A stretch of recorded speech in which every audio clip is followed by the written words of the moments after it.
think that's good? It's a little high. A little high? There you go. How's that? Much lower. That's much better. Much butter. Welcome, everybody. Excuse us for this first few minutes so we can get set up. This is not our normal filming area. Oh, the camera's crooked. Watch your foot. Let me just adjust a little bit. I'll take the small blanket if you don't mind.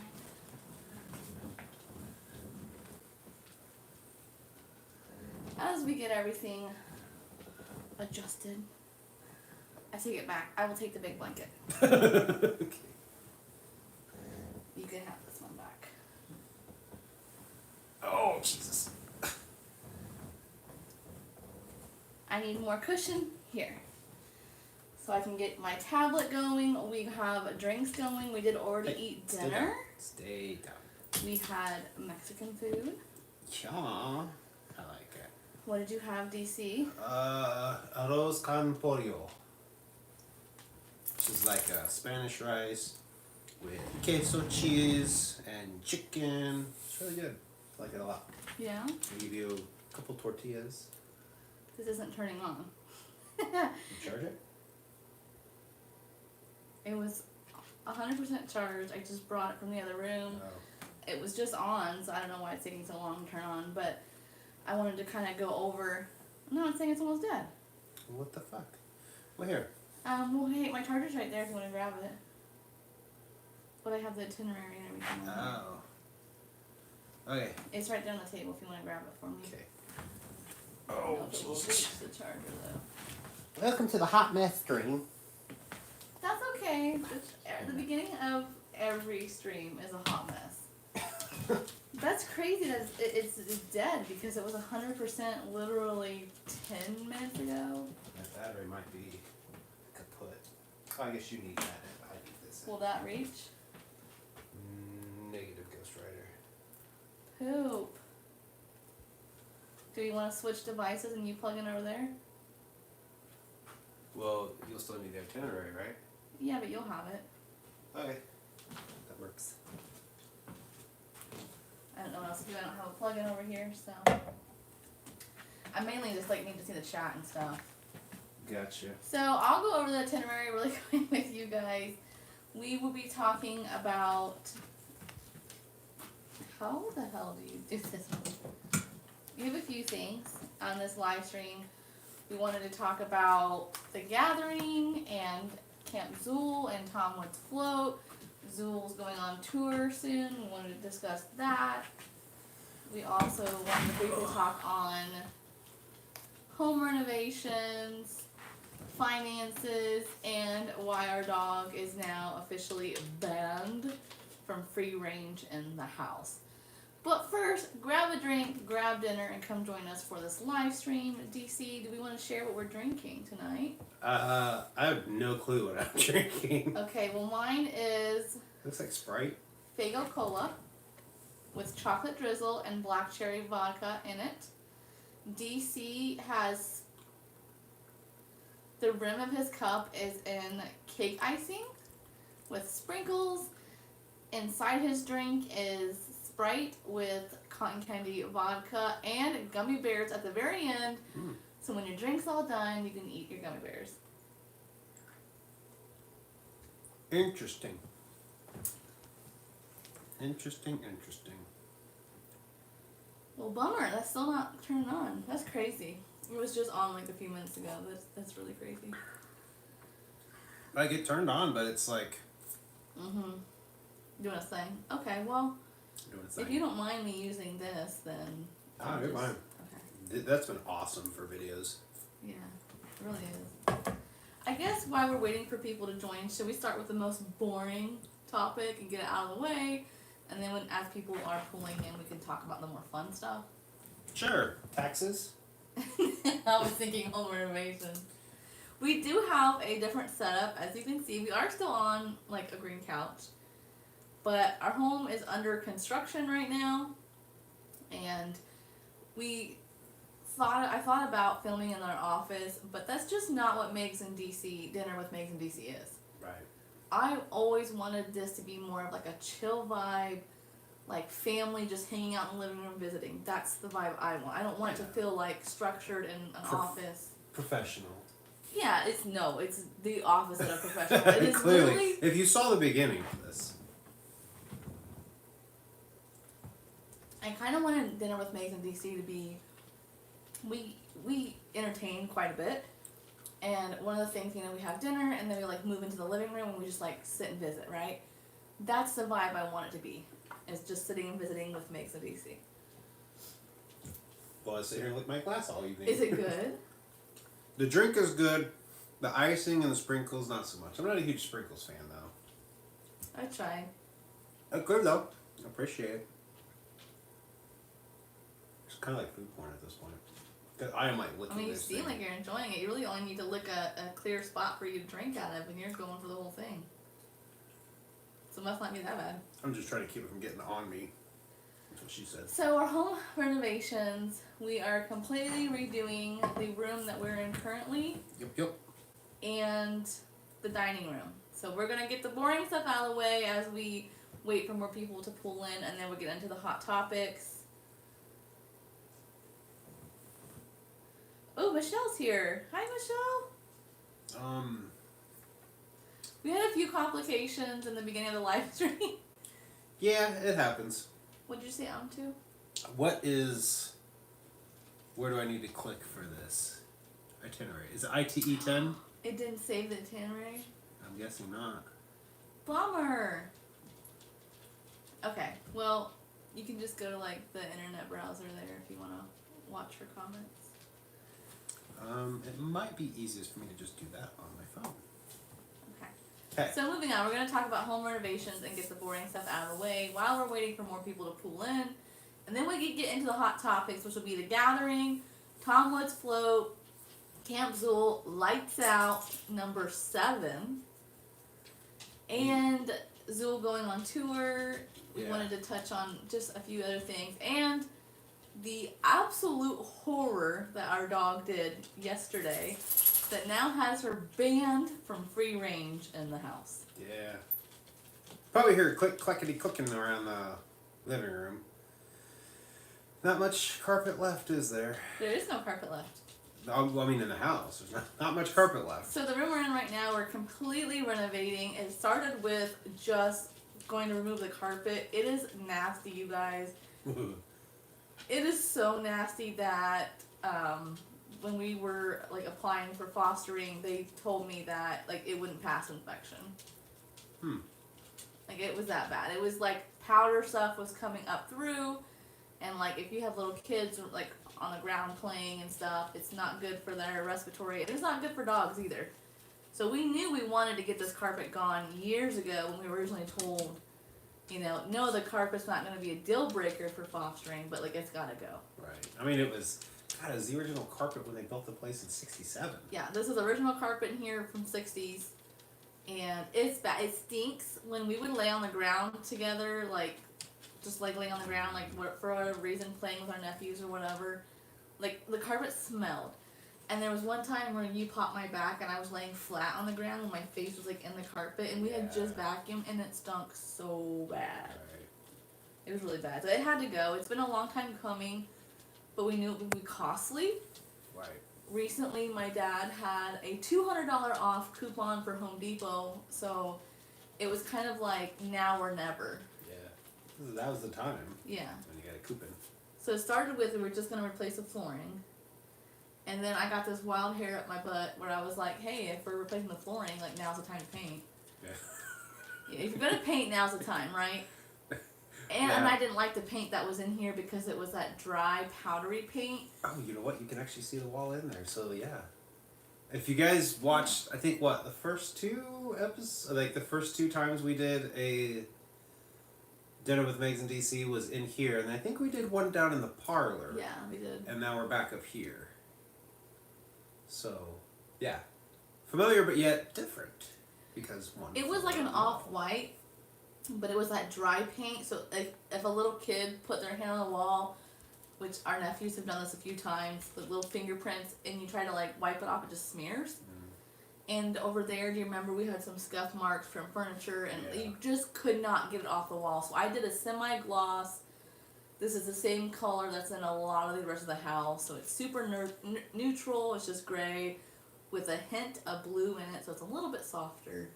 It's glossy, semi-gloss. So it should be easy to wipe down. You know, there was something about that gray that I didn't quite pick up on, and I think that must be it, the blue. Yeah, I did that on purpose. It's softer, Look at you being all artsy fartsy. Yeah, you know, add a little blue tint to it, and it makes the gray more of a softer, like, creamier. It's not such a harsh gray. Yeah, you know, and sometimes I hear cries in the middle of the night, and that must be the soft gray walls. It must be. But this way, you know, we should be set for the rest of our lives, because even if we change our aesthetic, which I doubt we ever would, gray pretty much goes with everything. Yeah. And the other thing is me and DC both love natural wood. So I know that that's a pretty bold... we have a lot of wood in here. Yeah, baby. Anytime I can pop natural wood without taking a blue chew, that's a win, baby. And I also like retro colors like orange and yellow and lime green. I just know that that can be a little too much, so gray will tone down anything. And look at the brown furniture over there against that gray, how beautiful that is. Well, and why I was so open to the gray was, one, just because the laundry room, the bathroom, and then the bathroom and hallway upstairs, like, it toned down that pink so much. Yes. We upstairs in our bathroom, we had like it's not real marble, but it's like a marble look, right? A bathtub and a sink and everything. And it was like bright pink and like a tan. But now that we've added the gray in there, that pink and tan has now turned into like a really soft, like reddish pink and cream and white, and so less, it's like a tint of pink. It doesn't even look that pink anymore to me. Right. So yeah, that's why I went with this gray, because it matches the rest of the house. Not every room is gray, but I kind of try to do like every other room. So like this room is wallpapered. I'm not touching that shit. It's peeling, I'm gluing it back down. And honestly, I like the wallpaper. It's nice. And then on the other side, they have the kitchen. You know, our kitchen's bright yellow. And then we have another buffer. And then we have the laundry room that's gray. So it's definitely like not every room is gray. Right. So really the only thing left that I really would want to paint is the bedrooms upstairs, which I'm not planning on doing for several years. Just because they're the same ashy white that was down here. Yeah. That like literally just touching it with my skin, it feels like nails on a chalkboard, and I hate that sensory. Absolutely hate it. Michelle says there is definitely a sense of accomplishment when you do something yourself, and you were absolutely right. Like, when I first started this room, I kind of thought like it was going to take me 6 months, and then it's done. And I finished the last corner because we had to have roofers. That was the other thing. We started moving furniture, and we found we had leaks. Yeah. When I finally got to paint the last corner where the leak was, it was such a self-accomplishment. It was like, oh my gosh, I did this myself. And look how much money I saved our family. Well, and like, going into, we knew we were going to replace the carpet eventually. And the thing that I always dreaded was ripping up the carpet. But having it all ripped up, minus, you know, the one wall we're on now still has the little tack boards that need to come up, and the staples underneath us need pulled up. Just where the couch is. And Everything then the else floor, is done. yeah, the floor would be 100% done and ready for the new install. And knowing that we're at that point when we just started that process in late February? Yeah. Is like, whew, did it. You know what I mean? That's because we make such a good team. Like, when we get in the right headspace and we get into it, we make a great team. Right. And that was really the first time you ever removed carpet, correct? Uh, I mean, you helped a little bit upstairs, but not this size of, this is massive. Technically, yes. I've been part of the process 3 times. But like doing it myself, yes, that was a first. Yeah. Yeah, and the only place that still has staples and tack board is where the couch is, and that's because we literally lost daylight, and because we've removed most of everything in here, and we don't have any overhead lighting in here, so. Right. That's probably the only one thing I wish this room had more of, but with the 2 lamps, we really don't need it, you know? Well, we have a lot more than 2 lamps when everything's in here. Right. Because we have the pull lamp we used to have over there. Right. Technically, the curio cabinet can light up. Oh, I forgot about that. Yeah. We'll have 2 lights on each end of this couch. Well, in our new entertainment center. Our old new.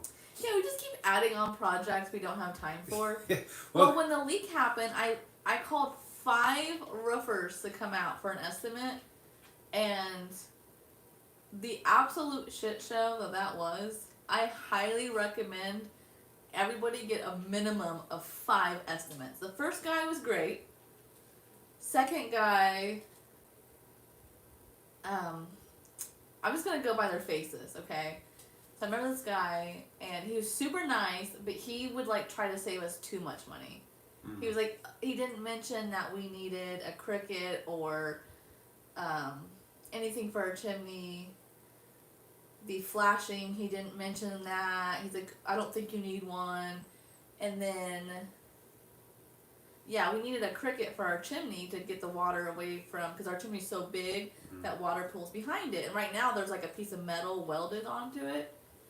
And I said, well, hey, the other guys mentioned getting me like a bigger cricket. What do you think? He goes, is it leaking now? And I was like, no. He goes, it's not leaking. Why change it? Yeah, but... And he was like that with everything. Which I get. I appreciate that, but it's also like the approach for that too was to be like, I mean, if it's not leaking, I would say it's not necessarily, but it wouldn't hurt. Saying it like that speaks volumes. Right, and he... Because that tells me he would cut corners. Yeah, he was the cheapest estimate. It was $8,000. And when I picked a roofer and I told him that we weren't going to go with him, but I appreciated him like coming out and everything, he was like, is it the price? Because I might be able to get you a better deal. I'm like, no. The price is not the problem. You were actually the lowest. I told him that too. But he just didn't like... I know we need new flashing on our patio, and I can't remember what it's called. It's like this trim that goes between the siding and the roof. It's like a J channel, I think is what it's called. We have a couple that are warped really bad. This roof on this house is over 20 years old, so it, you know what I mean. Right. So that guy I turned down. The other guy we got, I turned down because he said we had to get roof vents, and that was the only way they would do it. And I said, well, then you can just count me out, bud, because I don't want roof vents. We had box vents put into this house that are like what, 2 years old? Was that the one I met? Where you guys were already out back? No, you met the first guy. Oh, okay. This other guy that me and Dad met with, he was like, we don't do box vents. And I'm like, well then no, I don't want a ridge vent. I don't want it. These box vents are not that old. Right. And like, me and DC have lived here for several years now. We know when we first moved in, it was so hot because we didn't have enough ventilation in our attics in the summer. Mm-hmm. So we hired a guy to come out and he put extra box vents in for us. Now it's perfect. We don't have a problem in the summer. Yeah. We live here, and this guy is telling me, well, by square footage, I need to put 10 more box vents for you. I'm like, no. I don't want you... The box vents are like this big, okay? That means he would put a hole in our roof this big. And he says we need 10 of them. No. The other guy that we really liked, too, I had high hopes for him, and at the very end, we got to the gutter guards. For the appraisal, he appraised new gutter guards, and I said, hey, I don't want new gutter guards. These are less than a year old. He's like, well, if you don't buy our gutter guards, then you won't get wind warranty. So if one little shingle halfway up the roof blows off, even though it's not near the gutter, we won't be able to cover it. And I was like, well, that's bullshit. Right. These gutter guards we have on now. God, we just had those put in the fall. Less than a year ago. Yeah. So I told him basically to suck it because that's not happening. I said, I'm sorry for wasting your time, but I'm not interested. Yeah. So one estimate, like they ranged, the lowest was 8,000, we had 12,000, the guy that I think I'm gonna go with is 14,000, and we had a 20-some thousand and 18,000, and then the guy that wanted to do the ridge vents was $37,000 for a new roof. Okay, I know which one that one was. Then we had a guy come out Yeah. who, mind you not, this guy literally looks like he's 95 years old. He gets out of his truck and he's walking up, and I was like, hey, you're not going to get up on the roof, are you? Because I can't in good conscience, like, let this guy go up on my roof. He's going to get hurt, and I would just feel awful. Yeah. He's like, oh, no. And that's how he talks. Honey, that's not how I measured. Yeah. I was like, oh, then how are you going to see what shape my roof's in? He has his yardstick. He goes, this is how I do my estimates. And he didn't measure, like, up against our house, so it'd be No. accurate. He was easily 4 feet away from it and Uh-huh. going around. I'm like, the fuck is he doing? And he didn't, like, lay it down on the ground, put his finger there, and then move it. So it would be, like, an accurate measurement of our roof. Right. He just walked around the yard with it. And I was like, Which absolutely Which means he was estimating. He was getting roughly close and probably adding on 2 extra feet or whatever. So he would order extra material that he most likely wasn't going to use. And this is like a well-known roofer where we live. Like, everywhere you go, you see the signs for this roofing company. Which I'm sure he's got a bunch of young guys working for him. Right. But still, how do you know what issues are up there if you don't even go up there? But it blew my mind in that moment where I was like, how have so many people chosen this guy when, I'm sorry, I did not have confidence in him at Yeah. all. Not with the way he measured or any of that. I actually had to block that guy's number because he kept calling me, and I, like, turned him down, so, like, I'm not interested. Right. His estimate was, like, super low, and I was like, that's kind of weird. And I, like, made a comment. He's like, when I first talked to him about water and ice shield, which is, like, usually 3 to 2 feet from any, like, corner or easement or anything. He's like, oh no, that's extra. And I'm like, no, that should be basic. And then not only that, when he measured, I forgot about this. Our house is 2 stories. Oh, Where yeah, he only measured at, he wouldn't have been able to measure the 2nd floor because he wouldn't have been able to get all the way around it. Because to do it, you would have had to get up on the roof. But our second, to help them understand, our 2nd floor isn't the full length of our house. Right. Only half of it's 2 stories, and the other half is just normal. To give a kind of a perspective, our house is kind of in the shape of, like, you remember playing Tetris and there's like that little T piece? It's kind of like that, and the 2nd floor is on, like, the middle of that T piece. Yeah, it's just the bedrooms are up there, that's all. Yeah. So, yeah, that guy, I was like, no. And he kept calling me and insisting on dropping off a new estimate. I was like, dude, I'm not interested. And he called so much. And Not used to right people now, telling him no. because of my dad, I have to answer every phone call because there's just, like, medical things going on right now without getting into details. And so, like, when I get a number I don't know, I have to answer. It could be, something important. And it's him! And I was like, I can't take it anymore. So I had to block him. Look at Ivy Ivy Killa's Killa. here. Welcome. I can see that from here. That's pretty good. Grab a drink, grab a seat, and have dinner with Megz and DC. We're just talking about roofers. They be crazy. Adult stuff. Oh, there was the Renovations. last guy that we really, really liked, and I actually was going to pick him over the other one because their warranties were better. And at the very, very end, when I got the estimate, I was like, hey, what is this chimney replacement thing on here? And it's because our old furnace has a chimney on the roof from the old furnace. Yeah, like the exhaust from the furnace. Yeah. Is like has a decorative, more or less, chimney. Yeah. And he's like, said that was for removal. And I was like, why would we remove it? And he goes, I can almost 110% guarantee you. He goes, we don't have to remove it, but I can 100%, and he said it so cocky, 110% guarantee to you, if I don't remove it, it's going to leak. And there's something that, like, just didn't sit right with me. I'm like, so you're telling me if I pay you to do my roof, you're going to leave with a leaky roof? That's what I heard.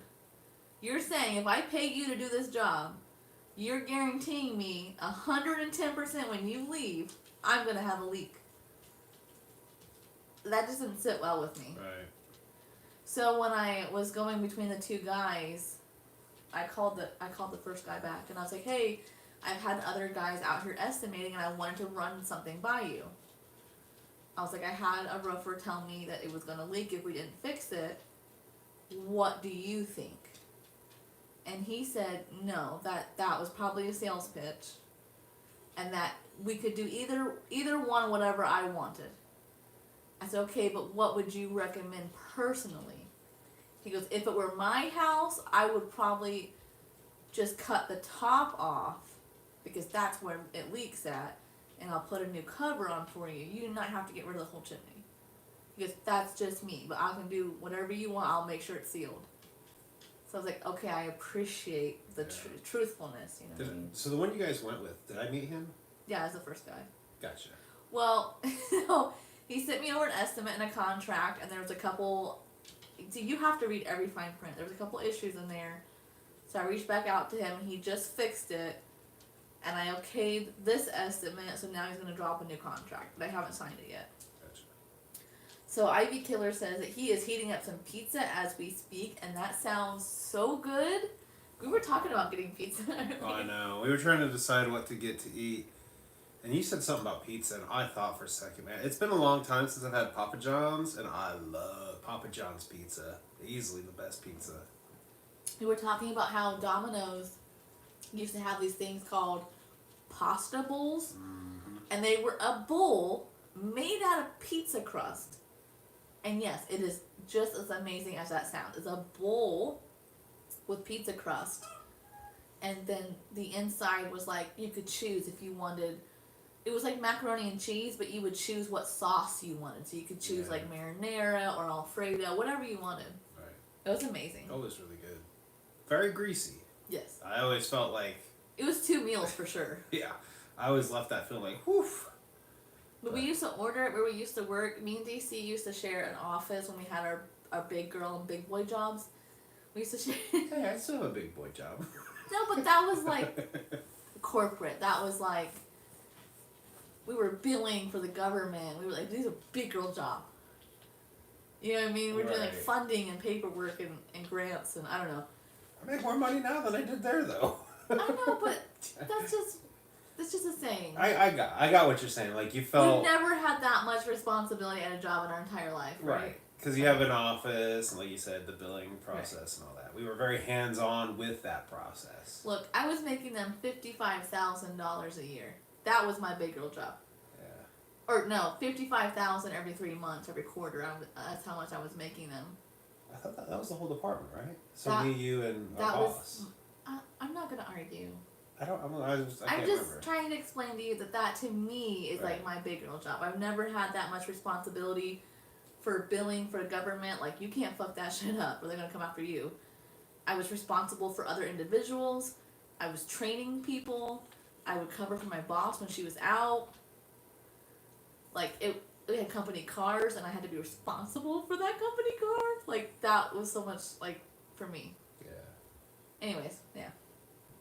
We used to order it when I had that particular job. Mm-hmm. Do you remember we used to order that for lunch and then we take the leftovers home for dinner? Yep. That's all I I was do gonna remember say. that. God, now I'm really yearning for a stuffed crust pizza from Papa John's. They don't have those pasta bowls anymore, unfortunately. But they were the bomb diggity. You could literally pick what meat, what sauce. Yeah, they were really good. Oh, you got to pick what cheese too you wanted on it. Yeah. It was so good. Oh my gosh. It was so really good.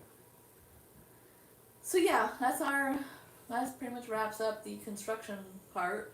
Our house is literally a construction zone. You can't see it's a top camera, but It's like a big old trash bag with carpet rolled up in it. And then on my monthly blog, while we're on construction, I think I showed it in my monthly blog. Maybe not. Maybe it's the next one coming up. I'm so scatterbrained.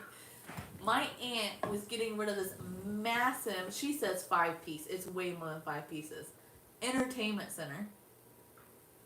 Massive. It's got 4 huge columns, a base for the TV, and then 2 shelf brackets on top. All kinds. Hey. I'd say it's minimum 7 for sure.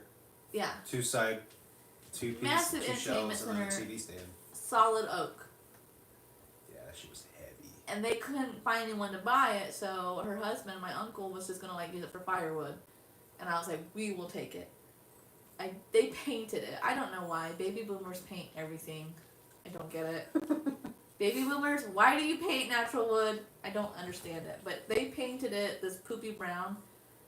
And I just had this like hair up my ass again where I was like, I bet I could save it. Oh man! And when I came home and you already had it started stripped, and I'm I couldn't help it. I had to do it. I just and had then to you try. had me help you, and I'm like, this is gonna take so long. But we found a method that's working for us. Mm-hmm. I'm more confident now in doing that than I was. When I asked our contractor that's gonna do the flooring and help us with the floor, and then I asked my dad, who I would say is a carpenter as well, is it possible to strip and save this?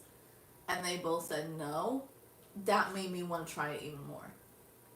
Because I was like, I am pretty sure this is latex paint, and if I get the right stripper, it's gonna come right off. And you were right. Yeah. You were right. I couldn't help it. I just had to try it. So I tried a test corner, and the shit came right off, and I was like, bet, it's on now. I have to do it. The process of using the wire brush, I think, is what was making it feel daunting, because you had this little brush and a massive surface. Once we grabbed the scraper and started using that, it was like cake. Yeah, so I got one piece done. It is stripped, washed, stained, and it has 2 coats of varnish on it. Damn. We probably could move that one in and get the next one out to get started. Yeah, as soon as it warms up. That's why I haven't really, I just haven't had time to start the next one.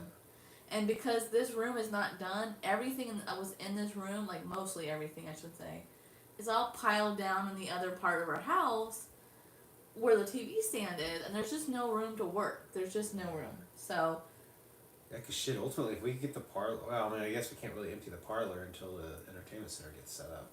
But yeah. Yeah, once we get this floor done and can slowly start bringing pieces up here. So my thought is, because we have the TV stand, the base that's already up here, I do want to stain and varnish that, I think. I don't know. I haven't decided yet.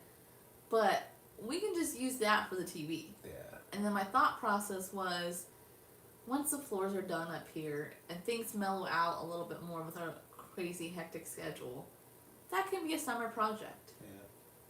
And we'll just move one piece in at a time as it gets done when we have the space. Yeah. So, but yeah, that pretty much wraps up all of our projects and construction zone, unless there's anything you want to add. Unless you want to start another project with me. I don't. I kind of want to be done with projects for a little bit. Which, that's the thing, man. When we did the upstairs last year, it was nice. And honestly, it was... I don't want to say I didn't want to get into this project, but it was kind of like... There was almost like this hesitation to wanting to get into another project, but now that we're in the middle of it, it's kind of like seeing that goal and being like, alright, when we get this done, it's going to be like one less thing that the house needs. Yeah. And just think, like, this will be done forever. Because to be honest, when we started the upstairs last year, I had the exact same thought process. It was like, oh, I don't really want to get into this. But once we got it done, it was like, damn, this is nice. Yeah, and see, your wife doesn't want to remodel just for taste. Yeah. And I'm going to want to change it in 5 years. I'm remodeling for practicality. So once this is done, we'll never do it again. Right. Not this room, if you get my drift. Like, we can just sit back and retire, and our whole house will be nice and clean, and you know what I'm saying? Right. Like, I'm not remodeling just for the kick of it. Like, it's for practicality. So, like, the carpet had to go, and so, like, it only made sense to paint while we're doing it. Like, that kind of, you know. Faux show. I don't plan on ever painting in here for the rest of my life ever again. Hallelujah. So, hopefully our kids won't want to Hey, do all of our hard work. But if they're the ones that's going to do it, that's on them. It is what it is. But like upstairs needed it, and upstairs does need painted. That's the one thing. Right. I did paint the hallway upstairs before I did the flooring. Right. But other than that, all 3 bedrooms upstairs do need painted eventually. It does need done. I would say pick. Want to wait a few years. I'm just not Yeah. for it right now. Yeah, take a few years to not have any projects, and really brainstorm what color you'd want it to be, because I feel like all 3 rooms need to match. You know what I was thinking? Huh. Yellow. Like our kitchen. Oh, No? maybe. You would want it to really match the natural. I'm okay with doing floors. white, like an off-white as well. I just don't like that chalk paint that's up there. It drives me crazy. Yeah. But I'm nowhere near that. And I kind of figured like maybe several years down the road we could do that. But I agree with you. I think all 3 bedrooms should match. Yeah, I may have to run her out. I don't think she's gonna Okay. Go ahead. give up whining. Okay. Alrighty, She won. up and at 'em. Alright, DC, I'll hold down the floor. Oh shit! I don't know if I can get up. You got this, DC. I'm old. You're old, but you got this. Okay. Did it. So yeah, like our basement, we did have. Hey, homie, you got the mic on still? Fucking puking. Wrong pipe. Oh, I hate when that happens. Oh my dear God. I was trying to walk and drink and it went right down the wrong pipe. Oh. I'm good. Okay, so I guess I'll just, while he's gone, I'll just talk to you guys about other renovations in the house because I don't really want to get into the hot topics without him because it's like the gathering and stuff. So our basement, we were going to have to do remodeling because of a leak, but then I was able to kind of find a roundabout way around that so we didn't have to. So really after this is done, all the major things will be done. We still have tons of room that need painted just because they're all are like a chalkboard paint and you can't clean those walls. You just can't. So maybe I'll just do like an off-white or something. But the carpet up here definitely need it, and I cannot even describe to you guys how bad that carpet stunk. It was like a glue smell, like a chemical glue, mixed with rusty, nasty dog piss, mixed with just like rotted, decaying carpet. I don't know. I think there was a lot of water damage with having it carpet cleaned because most of the nails and stuff were all rusty and everything that were underneath the carpet. So I think when it was getting carpet cleaned every year, it just slowly just never really got dry. So. And the tile behind me in this room is original to the house, and so is the wallpaper in there. So that's definitely staying. I definitely don't want to diminish this house in any way. My grandparents actually built this house, and me and DC, after we got married, we were living in a rental. We bought this place and moved in here, so it is my goal to restore while updating, but keeping its original integrity as much as I can, right? So obviously I'm not going to put green carpet back in here, but I am going to do a nice flooring that hopefully my grandmother will be happy with and know that I'm making decisions out of love. So. You're back! You done choking? I am good. Have you eaten your gummy bears already? Does it taste like the cotton candy at all, or? No, they taste like gummy bears, but they definitely soaked up some vodka. So shall we move on Sorry. to the big topics, which would be the gathering and Tomwood's float, This year's events. Camp Zool, Zool going on tour, and Lights Out number 7. And you want to do it by order of what event comes first? To keep us kind of, since we don't have our itinerary, kind of keep us on track. Yeah. Well, I mean, Zool, they're on tour now. The long Evil Across America tour. As a label. Super Famous Fun Time Guys, Something Out of Nothing, aka SON, and A La Zooloo on tour. I think right now they're still out west. that concludes, I believe, April 19th. And then I don't know if they're going to be a big tour. It hasn't been officially fully revealed yet, but there was apparently like a flyer at Astronomicon. I guess we should talk about that one first, because that's going on right now. Right. Well, I mean, the tour started first. Well, we'll get there, though. Well, for those who don't know, the Gods of Evil Rise pre-orders are up, so it looks like they might be going on tour to kind of support that new album, with the 10th of May being like a release party for the album. So, looks like they're going to be hitting the road again at some point. And you're thinking about attending the May 10th one? Yep, the release party if I can make it. Yeah, I'd love to. And I won't be attending that one just due to circumstances of us not both being able to go, just for family stuff. Right. But I want DC to be able to go if he can. I don't want you to miss that. I know that you really want to go to that. Yeah, it'd be different. Yeah. I mean, I'll miss you, but Yeah. I want you to go to it. Your shirt sleeves all. Whopper John. So, Astronomicon, we were, I would say 50-50 planning on going. Yeah, at one point, yeah. And then we just kind of made the decision when we found out that all the meet and greets, when you want to take a picture with anybody, that's all extra. Yeah. And it just didn't seem financially worth it, honestly. The big appeal for me at Astro is the concert. And it's kind of like they do other concerts that are more up my alley anyway, you know? Which they also, out of Astronomicon, they announced they're getting ready to go on a freak show tour for the 25th anniversary. A lot of West Coast dates. I think the closest they're going to come to us is Chicago. Oof. So, like, they're not going to be very, like, that's the furthest east they're going to be. Well, I mean, if like the meet and greets or just getting a picture taken was like $5, that wouldn't be so bad. But they're all charging like $60 to $80 for a signature and a picture. And it's like, that's just crazy. I can't pay that for and not 25 people that I want to go meet. That's just not realistic. Right. And not only that, but, like, for me, the whole atmosphere of going to meet the person that put out something that you really like, it's just, it's not quite there for me, you know? Well, I think I got swept away too with like this whole idea that we would like go away from the weekend. It was my birthday, it'd be like a birthday trip. Yes, because Meg's birthday is Tuesday. No, we're skipping. Don't tell them what day it is. April 8th. Too late now. Can't take it back. Yeah, if we weren't live, I'd edit that shit out. But I got kind of swept away in that whole idea of like we'd go away for a whole birthday weekend and how fun that would be.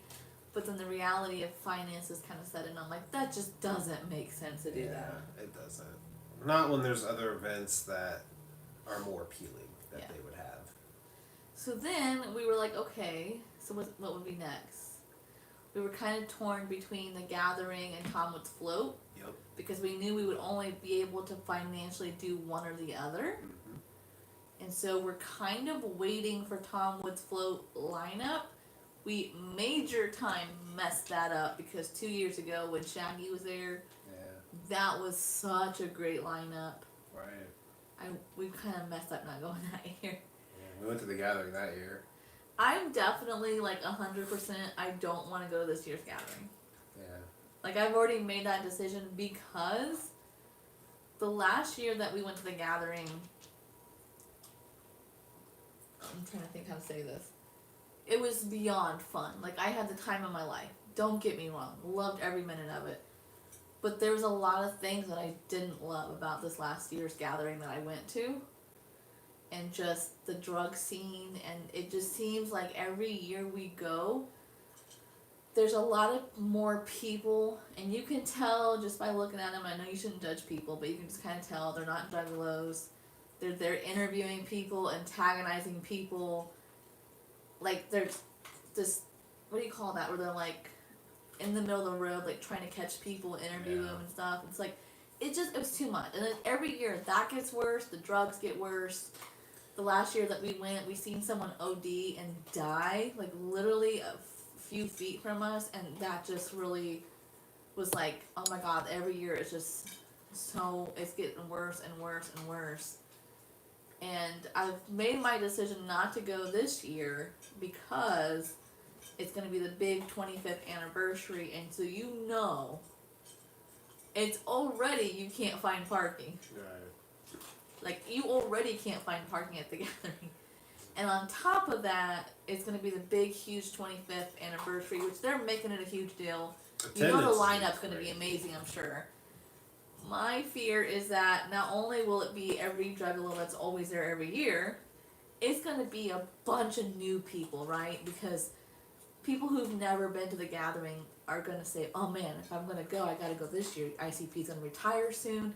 It's the anniversary. If I'm going to go, I got to go. It's going to be so overpacked.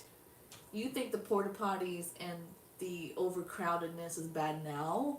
I guarantee you this year will be like the worst it's ever been. So I've made the decision that I'm not interested in going to the gathering this year, just because of all those factors.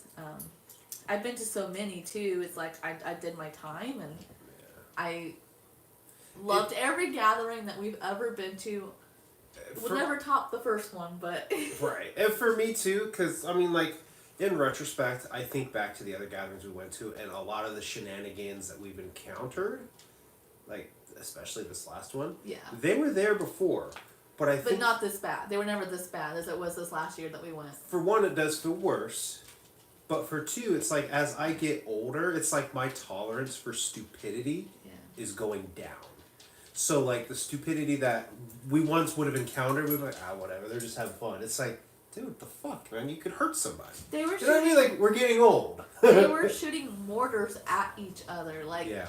And if I'm in the crossfires, like, I'm just not down for that. Like, go somewhere else and do that shit. Don't do it where people could get, innocent people who are just, like, hanging out could get hurt. And that's kind of what I mean, is, like, my perspective has changed because the second gathering I went to, Whoopstock, they were shooting fucking Roman candles and mortars at the stage when Yellow Wolf was performing. Yeah. At the time, it was like, oh shit, this is awesome. He got into it and all that good shit, but now looking retrospect in the, like, again, maybe I'm just getting old, so I'm looking at it from like a boomer perspective. I was like, man, that was really fucking dangerous. You know what I mean? So it's like my tolerance for that kind of shit is like going away. Yeah. So it's like I don't want to be around it. You know? We were sleeping like, in our. Do you? I'm gonna go do me. We were sleeping in our tent at the last gathering we went to, and our fuckhead neighbors were shooting off mortars drunk. And several of them were like falling over and whizzing by tents, and I was like, whatever. And then one whizzed by our tent, and we just like lit up, you know what I mean? As it like is going over our tent, the side of our tent, not over, like barely missed us, and you felt the shockwave from it. DC was like, hey guys, can you not anymore? Like, you almost hit our tent. Like, can you please like take it somewhere else? Take it to the big opening or something. They stopped for a short time and then started up again. And so me and DC didn't get any sleep. And you can only do that for so many nights. And you literally, like, your brain turns into mush. Right. And we're, like, laying there in our camping, like, our sleeping bags. And we're, like, looking up, are tents flammable? And it's like, tents are extremely flammable. I'm like, yeah, you know. And we had all of our clothes and our merch that we had just bought. Right. So because our neighbors would not stop, we decided it would probably be best to move all of our valuable stuff into our car for safekeeping. But then it was like, we really couldn't sleep because the tent door needs to be open if it caught fire. We need to be able to get out. It was just an awful experience. They were awful neighbors. Like, it was just awful. And I've never had bad neighbors at any gathering ever. I've never encountered so many shitheads that were just so bluntly rude. Lay down, baby. Like, that is not Juggalo family. Like, you know what I mean? Right. Like, Juggalo family to me at the gathering is when we've had neighbors that we share food with, and they come sit at our campsite, and we're just, like, chill with each other. Yeah. That's not cool. Like, I felt like they were deliberately trying to, like, fuck with people. The utter disregard for other people's safety was, like, eye-opening. And I made my decision at that gathering. That was the last time I was ever going to camp because I would never feel safe camping there again, unfortunately. But the more that I've just thought about it, it's kind of made me also think, like, am I just kind of done going to that, you know? Yeah. Like, well, we talked about that gathering. I'm older, you know? Like, if we go back, we're not going to camp anymore. We'll just get a hotel. Right. But then that's the question of like the parking is so bad, we would have to leave halfway through the day to go let our dog out if our dog's at the hotel. So then it's like, then our dog's stuck in a hotel all day. That's not fair to her. The amount of walking in the parking lot and through the gathering, doing that 4 times in one day is a lot in the summer heat. And so that's also something. But for me, and I love the gathering, I love it, but this last time there was just so many people who just, you could tell were not there for family. They were not there for the music. They were just there to get drugged up and have a good time. Right. Well, and that's the thing is the gathering has been, and you see it in those same interviews. Well, maybe I should rephrase that. They were there for like a lawless event. And that's where I was leading to. Is through those interviews you've seen people, like you've seen juggalos get on the camera and be like, oh yeah, this is a place where you can just be you, like the rules just kind of go out the window, you can be free. And I think so many people, like so many bad seeds have ran with that. It's just like, Yeah. it's not my vibe. It doesn't feel safe. It's not fun to have to deal with that stupidity. Like that's all I can really. That's the easiest way I can sum it up. Is I just don't have the tolerance for that stupidity anymore. It's not me. Do you think the more and more that non-juggalo YouTubers are coming to the gathering and like catching people on the roads, interviewing people, and trying to get the most obscene, craziest video clips to share on YouTube, almost draws more of those people in of like, oh, this is just mayhem, how much fun. I can go and just fuck shit up. Or you get even juggalos that do go there normally who are like, oh man, I want to wild out at this gathering. I just want to, like, and I've had people try to flex at me like that. Because at one point, and I'll tell you who off camera, at a certain point I had been to more gatherings than them, and they made a comment of how is it I've been to less gatherings than you, but I've gathered harder. Like, what weird flex is that? Like, yeah. What does that even mean? Like, you've been stupid, you've done more drugs, like, what does that even entail? You know what I mean? Mm-hmm. Like, huh? And like the whole fuck your sleep mantra, it's become less my vibe, you know what I mean? I'm there for the music. That's what I go to the gatherings for. Kind of meeting up with people that we know in the community is always an extra plus. I absolutely love that aspect of it, but at the end of the day, I'm going to the gathering of the Juggalos. I am a Juggalo because of the music. Because I felt like connected to the music. Yeah, and I still had a blast, and I almost thought like a lot of like our irritations that we had this last gathering we went to, I almost wondered like, is some of this in my head? Am I just cranky because I'm sleep deprived? Like, am I just overreacting? But then the second night the i.c.p performed, we were sitting on that big hill, and there was those people that were sitting next to me, and I was talking to them, and they had expressed the same concern. Yeah. And then the group that we were with had expressed some of the same concern. And then another group that we sat next to, they had expressed some same concern. Mm-hmm. And then it was the girl's husband that I met when we were coming back from the bathrooms. Yeah. And I was walking with him, and he introduced us to his wife and everything. He was in a wheelchair. Yeah. The walk into the gathering, like me and him were talking about it, and he felt the same way we did. And it was kind of like that clarification of like reassurance of like, okay, it's not just me. A lot of jugglers are like not liking how this scene is kind of turning away from music and love and just family, like a big family cookout. Yeah. It's changing into all these people we really don't want here, who aren't juggalos. They aren't really here for the right reason. They're just here for mayhem. And it kind of like made me kind of understand, like, okay, it's not just me. Or even the juggalos that are there and are there for the mayhem. It's like, cool. If this is what the gathering is, like this lawless place that people tend to promote the gathering as, if that's truly what it is, cool. Yeah. I'm going to go to this event instead. So judging by how bad it was the last year that we went, and knowing that this is a big 25, and knowing that it's going to be absolutely packed, that has me 100% no. Because I already know, like, everything we dealt with last time is going to be 10 times worse this year.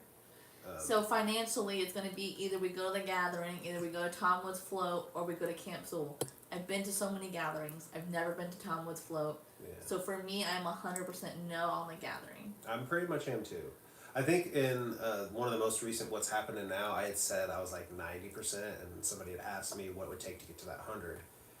And, I replied to him and just said like a fat sack of money, but there's no amount of money that would make me, like, I obviously I want to go, but there's so many other factors that make me just say like, oh good, I think this last year we went, there was just so many bad interactions. Like, we touched on this, I'm pretty sure, on DC's channel when we did like a review of the gathering. The first day, we walk in there, and this I really should have said something. Like, I regret not saying something. This guy was such an asshole. He, like, in this demanding, demeaning voice, was like, "Hey, you, come here." And we were like, "What?" He's like, "I want your shirt, how much?" And DC's like, "Fuck off, it's not for sale." And he, like, wouldn't leave us alone. He kept harassing us. And, like, that's just not, like, that was such a bad, that was the first day, first 15 minutes of walking into the gathering. Yeah. And really now, looking retrospect, that set such a tone for what that gathering And him, like, following us, trying to, like, haggle, like, harass. And, like, we got to our campsite and stuff, and you were like, "I kind of feel like I shouldn't wear the shirt. We should, like, take it off and change because this guy's going to see me out and about again and fucking harass us." It was just a horrible experience. But before we move on, I did want to touch base on the chat real quick and get caught up. So if you have anything, any other comments about the gathering, I'm definitely not anti the gathering. Like, I would like to go again sometime when we have the finances. But this year, I'm out 100%. Like, I don't think there's anything anyone could say that convinced me to go. Well, and again, that's kind of, I guess, where my closing statement is it's changed so much, and it's really telling when, for the last few years, you've had i.c.p themselves condemning some behavior. Like the whole vandalizing porta potties because they are having trouble getting people to rent it to them. Shaggy on the Shaggy Show even condemned the fireworks shit. And you remember the two guys we met at the Super Gathering, the one that was really tall? Yes. He, like, not even a month after that gathering, because I followed him on Instagram, he completely, like, dropped the hatchet, said, "I'm not a juggalo anymore, my experience at the gathering was awful," well, and he wasn't the only one that did it at that gathering. Remember our other friend? Yeah. Remember he had his own YouTube channel and everything, you know what I'm talking about? And I'm not gonna say his name, but he was, like, pretty well known, I feel like. Yeah. And he had such an awful experience. And he has a blog online where he, like, writes into details.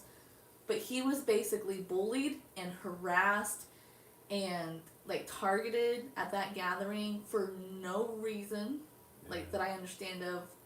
I mean, maybe I don't know the other side, but from what I understand, a bunch of people, like, just ganged up and just bullied him and made fun of him. And he, in his own words, just, like, kind of felt like this is not the family that it was. Like, these people loved and supported me, and then now I'm trash. Like, and he walked away. There are other people I know of in the community that, like, they've made a major shift. I think that they still listen, but it's not so prominent as it used to be, and it's like, it's crazy. Like, I don't know if you remember that guy I used to talk to in New Zealand that was a juggalo? He's not anymore. Straight up, he was like the drama, the scene, the divide. It's changed. Everything shifted it, and it's just. But I think, like, old school juggalos, we're still the same, and it's nice when we run into old school juggalos. We can just, like, hang out at different events or concerts and stuff. It's nice. And and that's the thing, it's like there's other juggalos out there. It's sometimes can be hard to find them, and I'm thankful that we've had the connections we've made to where we have juggalos that we mesh with and vibe with, to where we've been able to maintain that sense of community. And I feel bad for those that haven't had that. Yeah, because this gathering, it's pretty rare now. I mean, there are really good people at the gathering still, and you totally could have an amazing time depending on who you camped by and who you hung out with and what events and stuff you went to. I don't doubt that you could have an amazing time. Right. But I know from our experience, we had awful camping neighbors.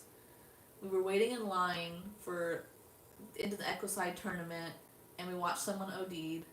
And then during the tournament, into the Ecoside tournament, which was my first tournament ever doing, people were cheating and, like, being so petty. I'm like, dude, it's the gathering.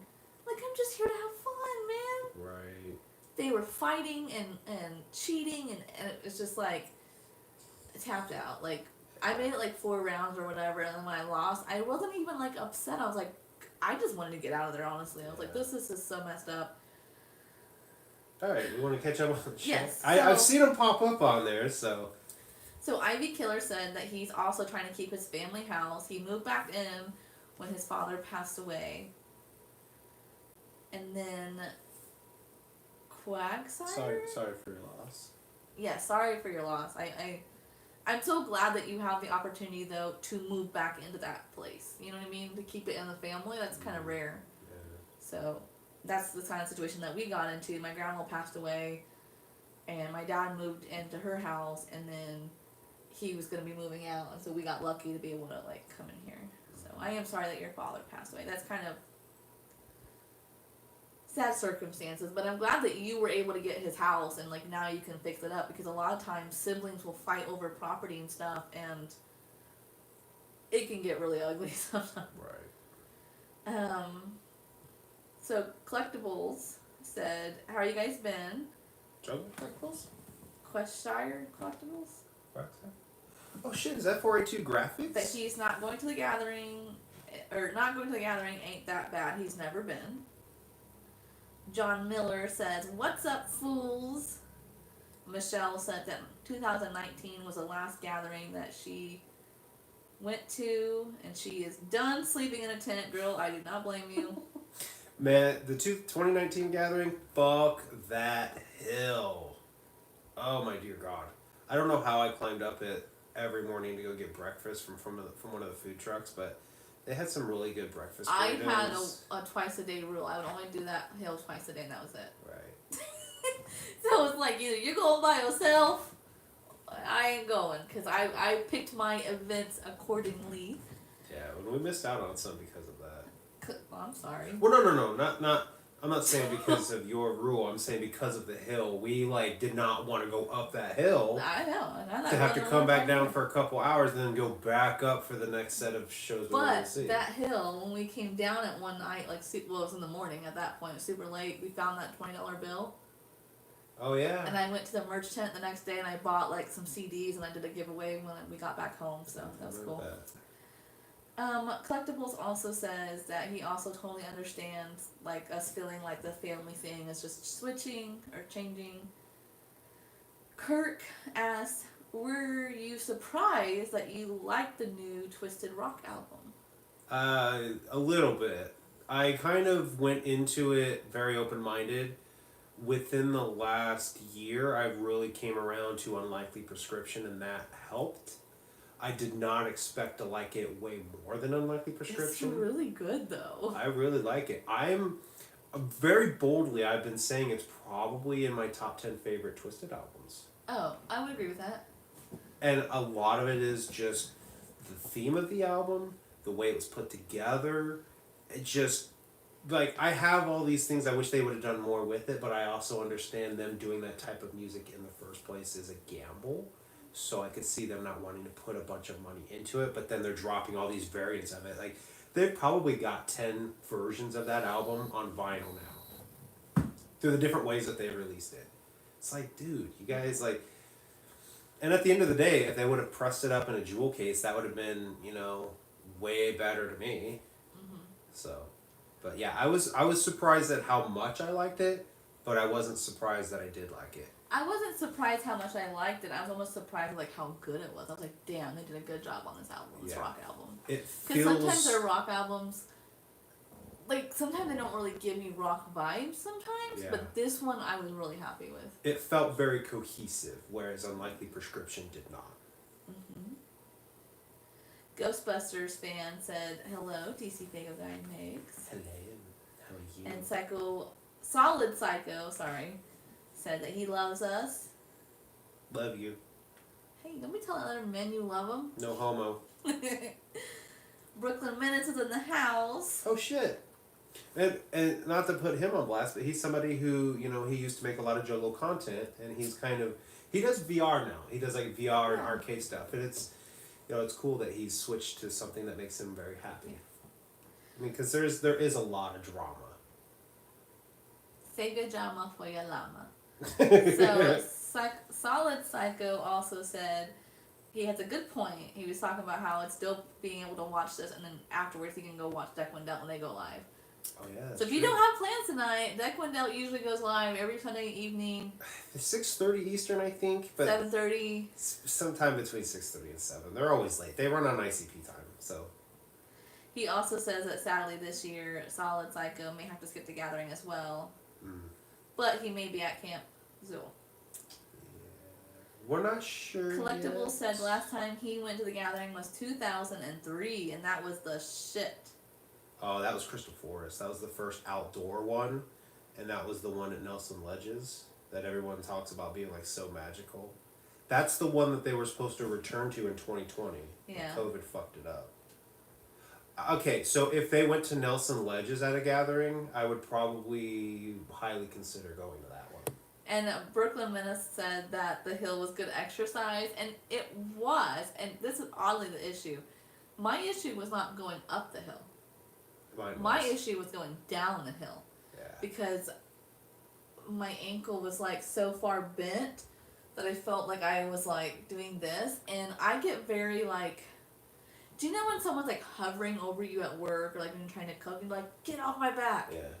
People were, because I was like going slow down the hill, I just didn't like that feeling. I felt like I was gonna slip. I did too. People were like flying by me and like up on me and like just whizzing. I didn't like that feeling. It was like, can you just give me some space? Yeah.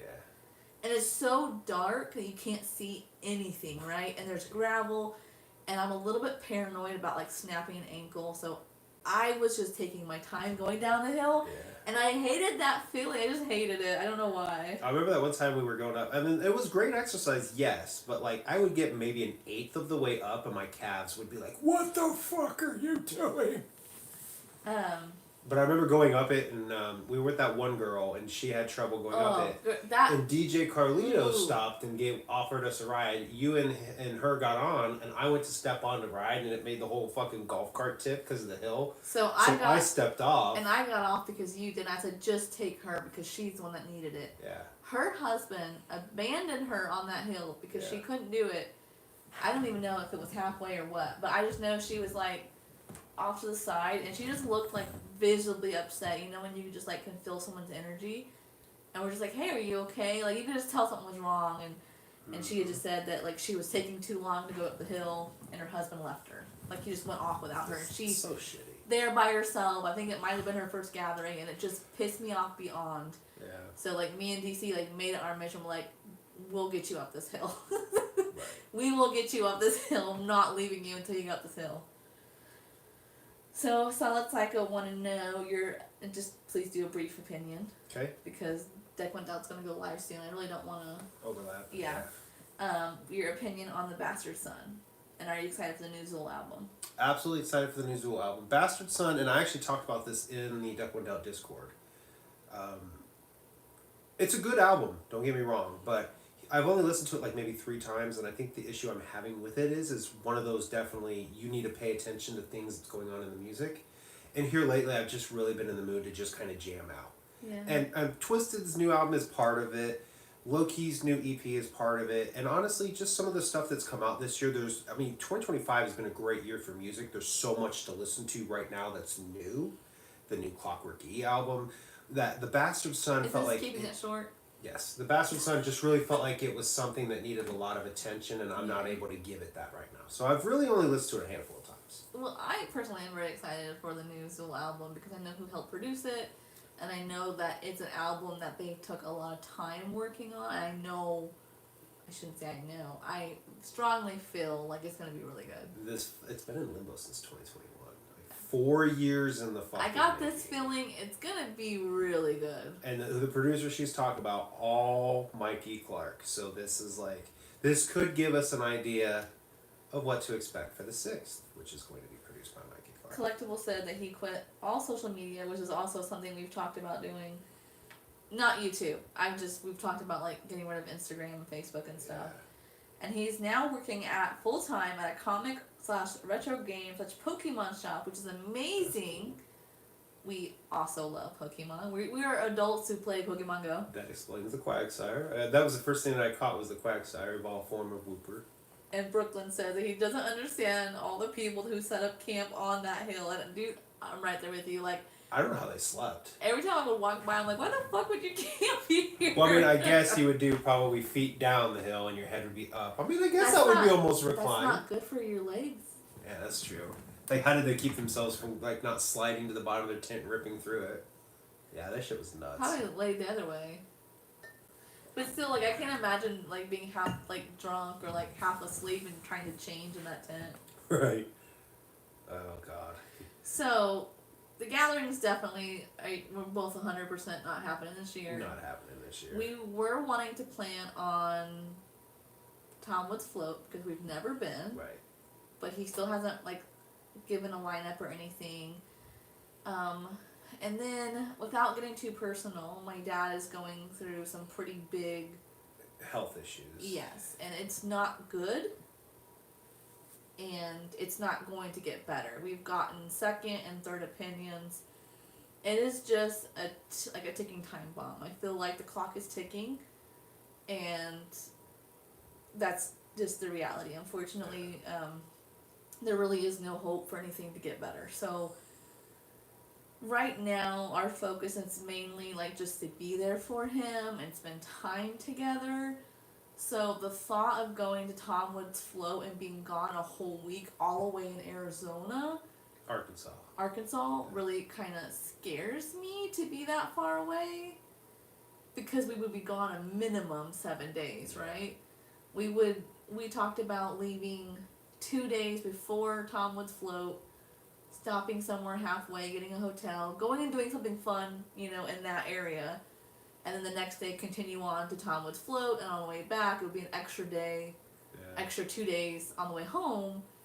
It would be a minimum of 7, 8 days, and it's a lot. That's really far away to be away from my dad, and I am his last living relative. Me and DC are it.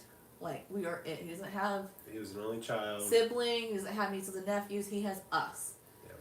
And so the thought of his only power of attorney and his only heirs, and just like being that far, if something happened and it happened fast and we're 2 days away, it just makes me nervous to be that far from him.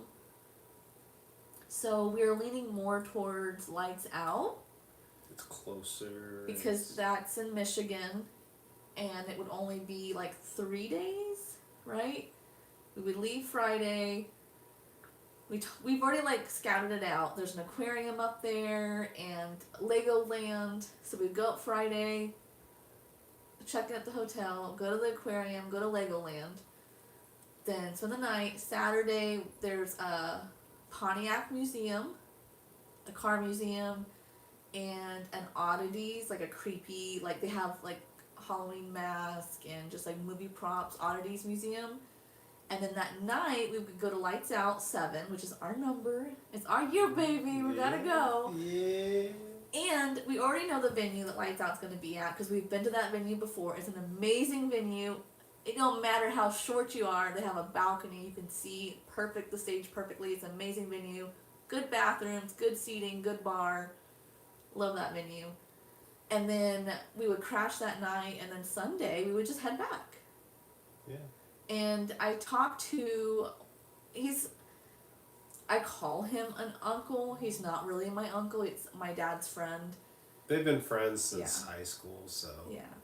He's a really good family friend. I talked to him that me and DC, every year we go on like a trip together, right? We don't do an anniversary trip. We don't do anything special. We just do once a year, like a trip together. And we're thinking about doing Lights Out, going to Michigan.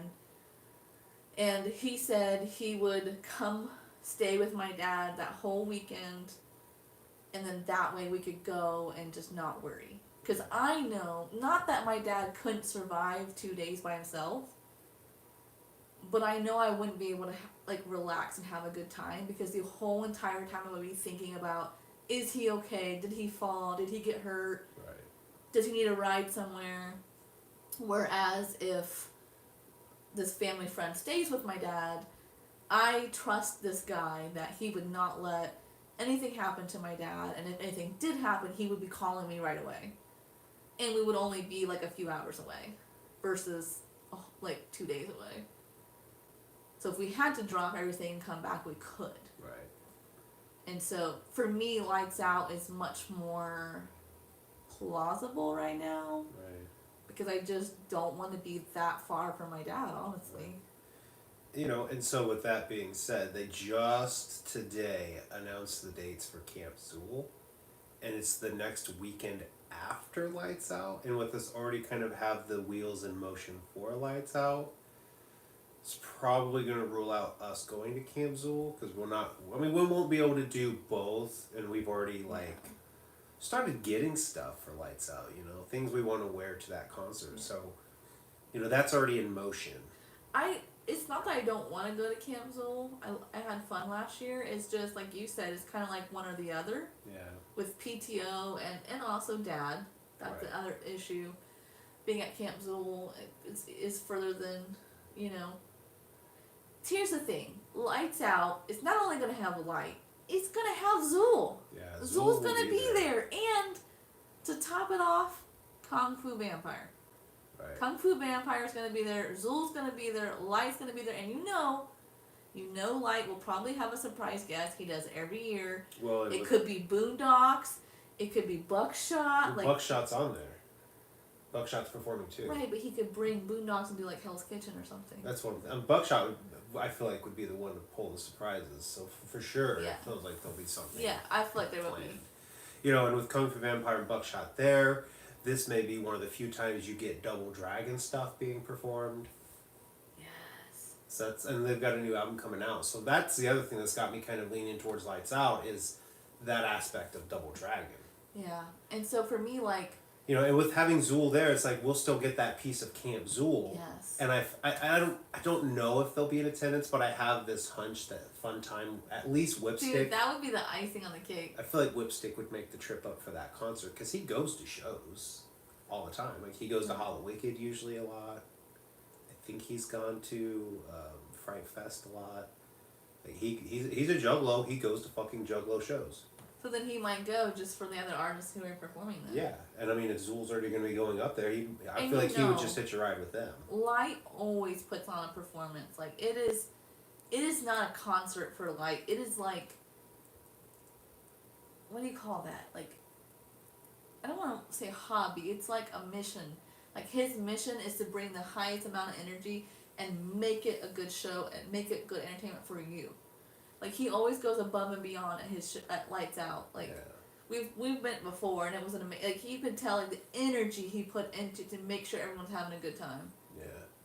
And like you're gonna have a good time there. And this year is Egyptian themed. Yeah, like. So I'm excited. Night of the Living Pharaohs or some shit like that. So I'm not saying 100% because it will depend on Dad. Like if Dad's not doing good, I don't think I can leave. Right. But presuming that the family and friend is going to be able to stay with Dad for the weekend. And nothing takes a turn for the worse. And nothing like seems unordinary than what it already is. I am down to go. Like I want to go so bad. The whole thing sounds fun. The aquarium and Legoland and the 2 museums we want to go to and Lights Out and just a family vacation. Yeah. We gotta make sure we get a hotel with a pool though. That's a must. One of the ones I found is not only pet friendly but has a pool. Outdoor pool? That I didn't look at. I didn't look far into it. It was one of the ones I told you about. You said, well, if we can find one closer. Okay. So, yeah. So yeah, I think that between Lights Out and Camp Zool, we're definitely leaning towards Lights Out. Yeah. I can't see if a family emergency was to happen that it would be one or the other because they're like a week apart from each other. Yeah, I mean... So if we can't go to one, the likelihood is we won't be going at all. Lights Out is August 30th, and then Camp Zool's the next weekend. It's like the 4th, 5th, and 6th, I think it said, of September. I'm still like... I don't want to completely rule out Tom Woods' float until we see the lineup. And it's in June, though. Oh, soon. That's like, 2 months. But as it is now, this year's big event for us, I think, will be Lights Out. Right. Well, because then on top of that, the icing on the cake of everything is fucking taxes, man. Financially, we took a huge hit. Yeah. I don't know if you want to say the number, and my what's happening now I didn't say. I just said it hurt. Well, yeah, you don't have to say the number, but the fact of like, it was pretty bad, okay, that we owed taxes this year, and then they're like, you can do credit card payment, or you can have them draw it out of your bank account, and it was like, but it'll be a $60 charge for the tax place, $60 charge for your state, and then federal was a little bit less than 60, I think. But I'm like, Jesus Christ! Yeah, like a transaction fee for using a $60.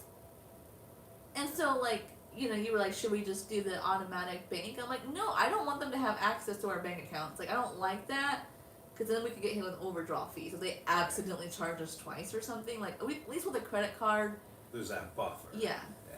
So we like did the math on like payment wise. If you want to pay your taxes on a payment plan with interest, it would be cheaper for us to just put it on a credit card and then pay our taxes off in the next 6 months to a year.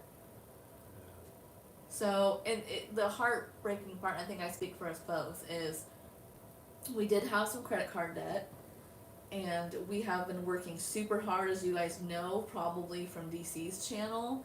He has not been buying and pre-ordering stuff like he used to. We have not nearly went to as many shows or gatherings or concerts that we used to. I think shit. The only show we went to last year was Camp Zool. Yeah, we drastically have really cut our finances to get this credit card paid off, and we were so close. Yeah. We had it down to like, it was just below 2,000. It was like 1,000 something. Yeah. We were really close. We're like in the home stretch, right? Like I'm just thinking, oh man, a couple more months, like we're almost there.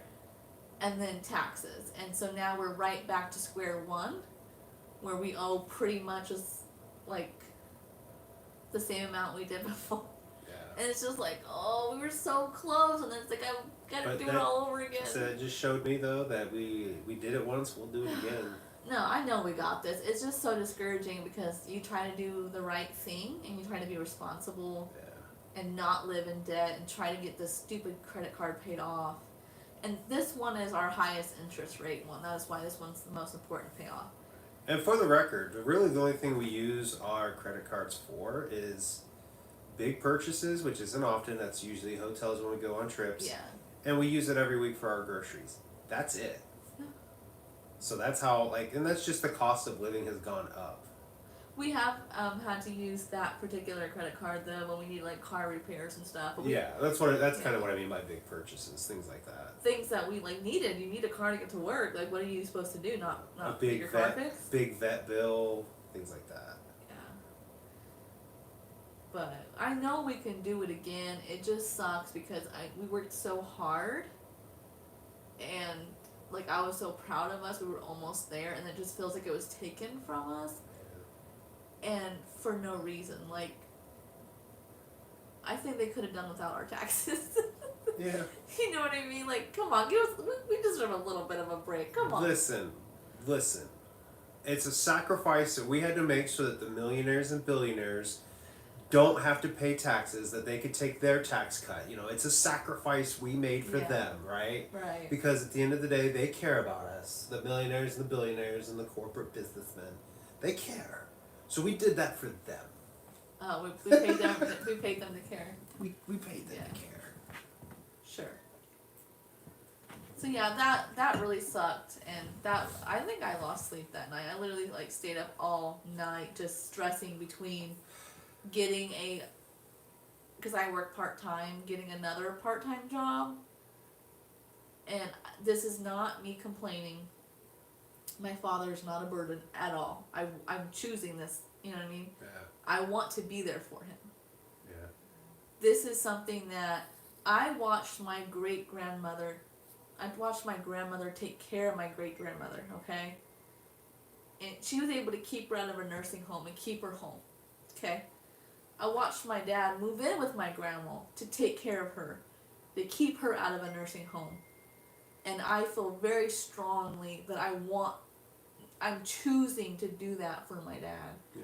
I want to keep him out of a nursing home and keep him either at his home or move him into our home for as long as it makes sense, you know what I mean? Right.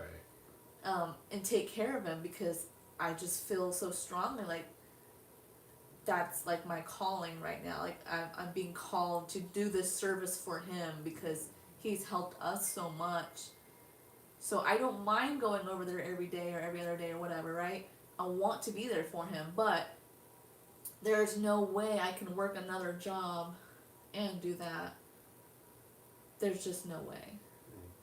And the other thing is my dad has a massive like farm property, and thank goodness DC has been going over every Saturday and like helping me and stuff. I cannot express to you how thankful I am and how full my heart is when I see you and my dad, like you helping him and working together with him. I cannot express to you how full my heart feels in that moment. Yeah. Because you're not getting paid for that labor. Like you're going over on your day off just to help my dad, our dad. And it, you know, because if not, it's gonna fall on me because I'm the only child. So it's like, it's just a lot sometimes. Yeah. To take care of, you know, I want to be a good wife to you, and like we got stuff around the house that needs done, and then I'm a mom to our dog, and I need to be there for her and let her out and love her. I can't just abandon her at the house all day. But then I also need to make money, you know, and then I also want to be there for him. And then he's got this massive property to take care of. It's a lot of maintenance. Yeah. It's just a lot, and I don't think there's just no room for another job right now. Well, So- and I've already told you I'd rather you be there for him anyway.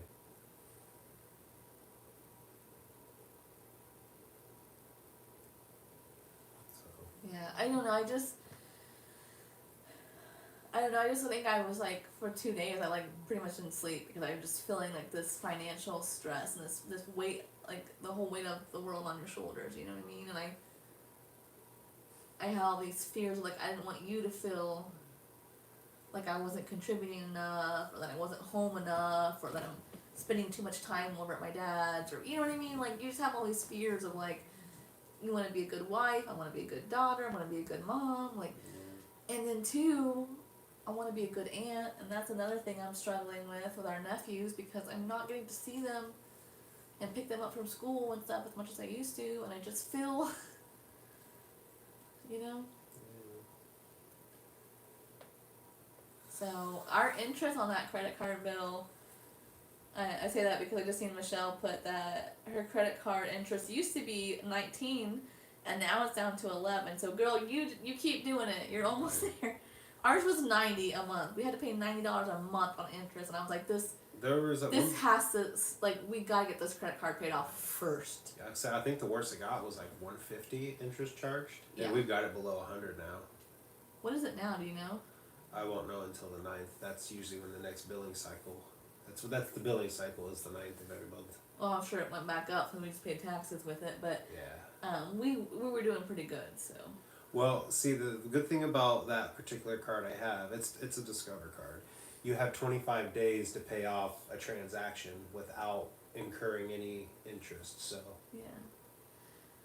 So I'm good now. Like I know we will figure it out and we'll do good. But it just that first like 2 days after we had to pay it, it hurt so bad. I just felt all these conflicting feelings of like I need to be there for my dad. Right. But then I'm like financially like things are really tight right now. Right. Like they're really tight. And I don't want you to feel like as my partner that you're missing out on things. I don't. Because I'm not contributing enough. That's a fear of mine. I don't. Yeah. So.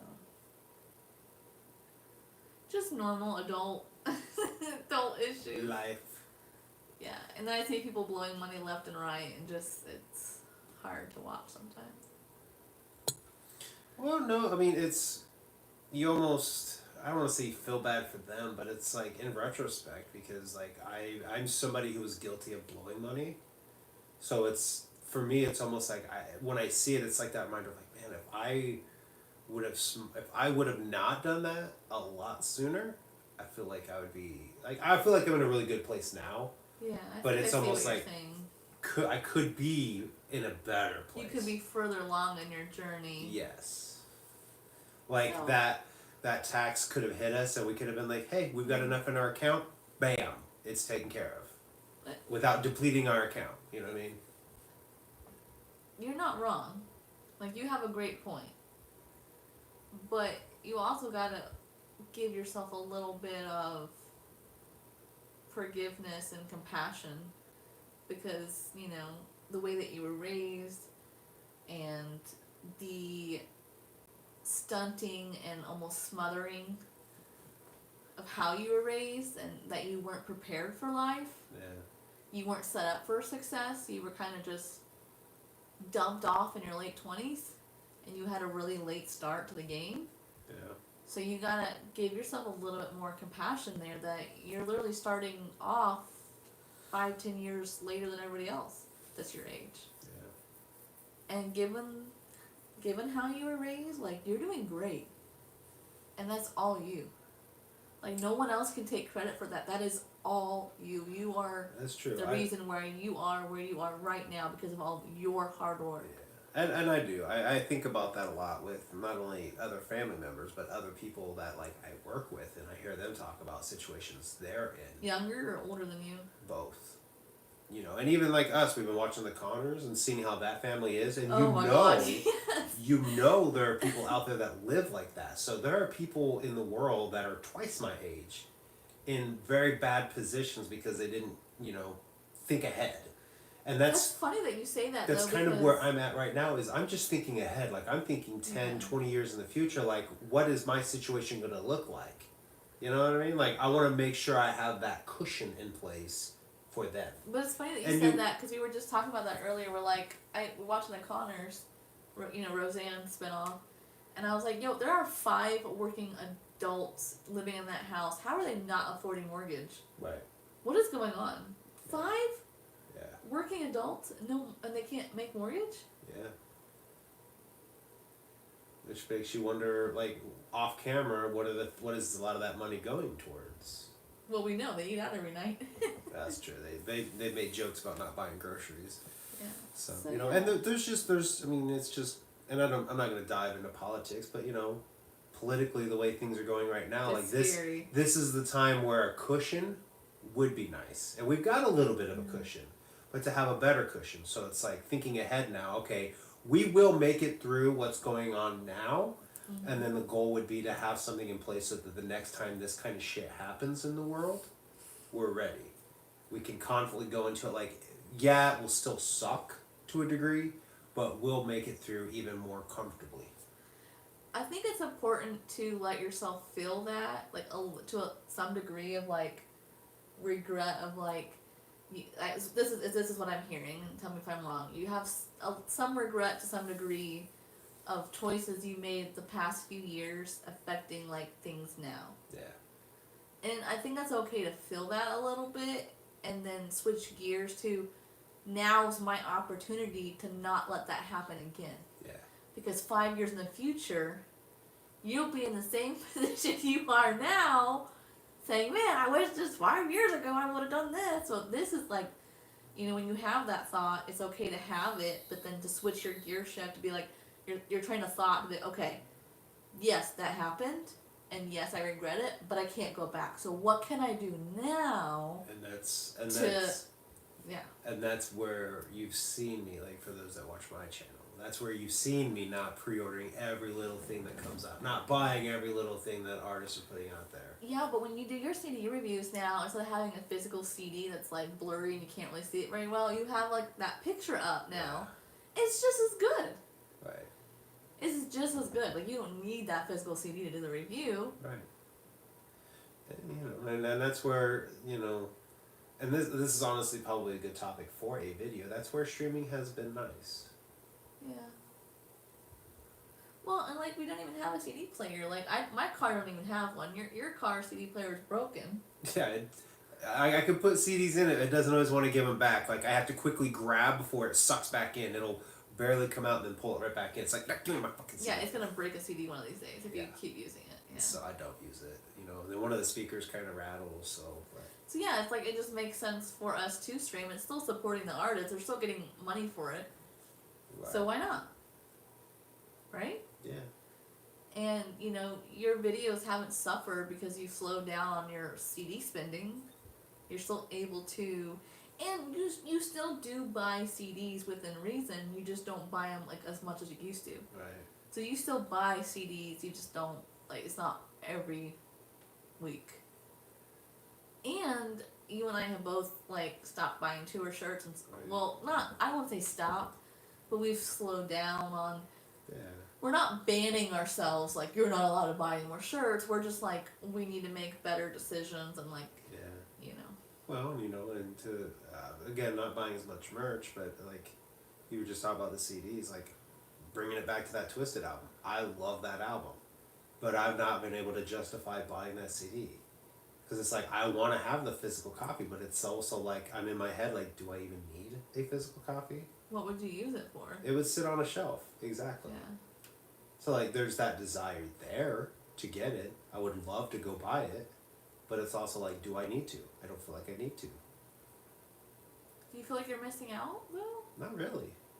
You don't feel like you're missing out on something that you love by not buying it? There's the desire to want to open it, look through the artwork, but I also know that it was pressed on a digipack and there's not much to look at.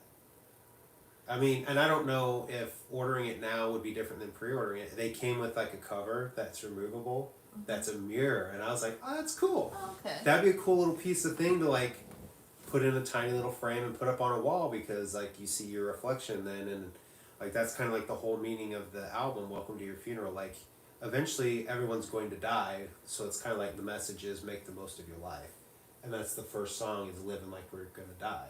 They're making the most of their life. So I'm really curious, what is your criteria for, because you're being so frugal on what CDs you do buy, right? Yeah. What is your checklist criteria of what you go through to determine this is a CD I'm going to buy and this is what I'm going to skip out on? Because it's not the music, because you love all of it, right? Right. So what is the criteria, the checklist? Well, and I've kind of had to really set more parameters for it, but my criteria going into the beginning of this year was, is it an album that if I didn't have streaming that I would want so that I could still listen to it? How often would I find myself If streaming listening went to this? away or we couldn't Right. afford streaming or something like that. Yeah, that's been my criteria, and it really in a lot of ways still is, but it's even more so of really honed in because there's CDs. I don't know if you've noticed on the top of my CD tower, there's the stack has gotten a little bigger. I've been going through CDs. I have noticed that stack getting bigger. And it's the ones that I may have listened to them and liked them, but if I listen to it today, how often would I be skipping songs on it? Oh, okay. So when you look at that stack and you see them, you just think about that. It's Ones you, that but you're you kind of love this. gravitating away from. Yeah, you like this album. Why would you sell it? Well, if I got rid of streaming, yeah, there's songs in there I want to listen to, but the ones that I'm wanting to keep are the ones when I listen to it, I'm gonna listen to all, if not 90%, 90% of it, if not all of it, and be I fucking love this album. Okay, but even if tomorrow Apple Music went bankrupt and it went away, you could still find most of those songs for free on YouTube. That's true. You know what I mean? If you were really, really missing it, you could, and two, how many friends do you have online that could burn you a copy? That's true too. There's lots of options, Right. and if Apple Music ever did go away, the era that we grew up in where people had websites where you would download MP3s and stuff that would be more popular, I think. Yeah. There would be And a market that's- for it then. And that's kind of where I am with it, as I want to hear an album first before I buy it. And honestly, I did break that rule with the new JB Madrox because that album wasn't on streaming. I took a gamble on liking it, and I did really like it. And then the other album that is on streaming, I went ahead and got it because they're a two-piece album, and it felt incomplete. That was a huge gamble on that. Do you regret that? Not at all. But it was something that I did gamble on, and I'm okay, let's not do that. And that's why I didn't order the new Twisted album. You wouldn't Because hear I it didn't first? I didn't know if I was gonna like it. And now I'm blown away with it, and I'm at this point where I'm but do I need the CD? So what I'm hearing is your criteria is listening to it first. Yes. seeing how much you like it, and then deciding then, is it just a cardboard sleeve? Is it an album that may have something else in the booklet that I'm really gonna want? And then you kind of go from there. Yeah. Unless it's not available on streaming, then you automatically think, I want this. If I don't have someone who can send me the files for it, because there's a couple albums that aren't on streaming that I got files for, and I won't say what they are. Gotcha. So I was able to hear them. Okay, but there's also another aspect to it too, because we were talking about the Double Dragon. You and I were talking about that the other day, about you deciding not to get it now. And I'm waiting for it to come out to hear it. I was kind of shocked because you have the first one, which is like a little, what is that cardboard supposed to be? Oh, with the Nintendo box. And now they're doing a similar one that's gray. And it's like, oh, it's a set. And I remember you saying, like, that's so cool because if you stack them together, it's like a little, you know. Yeah. And so then when I heard you say that you're thinking about maybe not, I was like, oh, really? Like I'm happy, but I'm like, oh, you know, why is that? And you made the comment that the other one, though you love it, everything that was in that box set is all still in that box set, just sitting on a shelf collecting dust. Yeah. And you and I talked about this a little bit too, and another thing too with not buying as much stuff too, is we've been going through stuff not only in our attic, but in the attic of her dad's barn, and your grandparents collected decanters. I don't know if you guys have seen the video that Megz, has that come out yet already? No, but there's already 4 parts because it is so much of us unboxing and going through these Let decanters. me back up. When we went through our attic, those videos, not all of them, but most of them are live. Gotcha. Okay, so there's a video of us like pulling everything out of the attic and just kind of briefly going through it.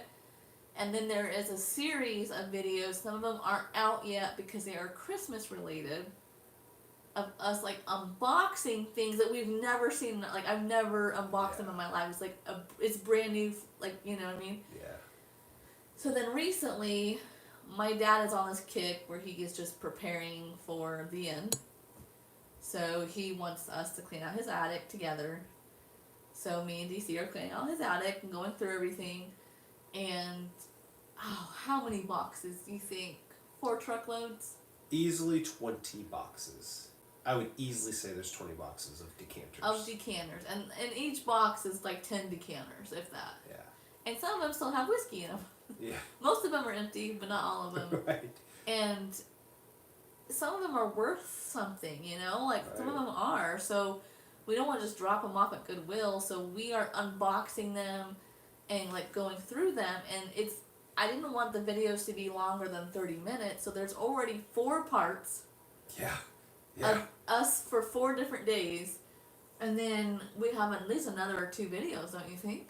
Easily, yeah. A part 5 and part 6 that we still gotta do, and that's not everything. Like, you know, this is just what Dad wants to do now, but you know that it'll be something else he's gonna want to clean out next. Right. And so that's kind of the other thing, because, you know, a year or 2 ago I started downsizing some of my collections, selling shirts, posters, selling some You gave a lot away too to friends. You gave posters away, yes, shirts away. selling some of my vinyl, CDs, cassettes, you know. Downsizing like that was kind of a means, like she said, with us paying some of that debt off. It was like a means to, this stuff sitting here, I want to get into a better situation financially. As we've been going through stuff and stumbling upon all this stuff that your grandparents have collected, I'm like, the perspective has been added of like, I don't want to put our kids through this. Yeah, and of having so much stuff that's going to mean nothing to them. Yeah, it means everything to me. I would rather keep some of the more closer stuff, you know, that means a lot to me. No, you're right.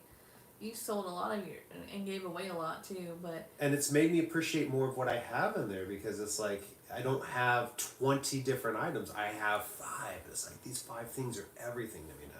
When I had my big girl job, yeah, what I call it, the girls in the office were like Coach Bag fans, and then I became a Coach Bag fan. I fell in love with the quality of the product, how good the bags were made.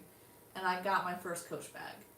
And then my second one, and then my third one, and it's like, well, I need one for every holiday, every season. I had a winter one, a summer one. Yeah. It's a slippery slope. Yeah, and so, like when you said, when you started to sell some of your things that were worth more to pay off the debt, I decided to sell my Coach bags.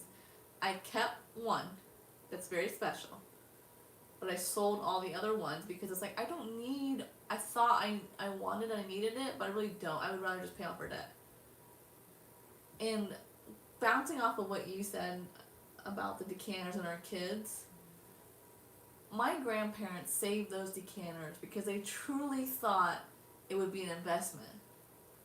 They never would have saved that many decanters if they thought for even an instant it would have been a burden on my dad or me. I know they wouldn't have.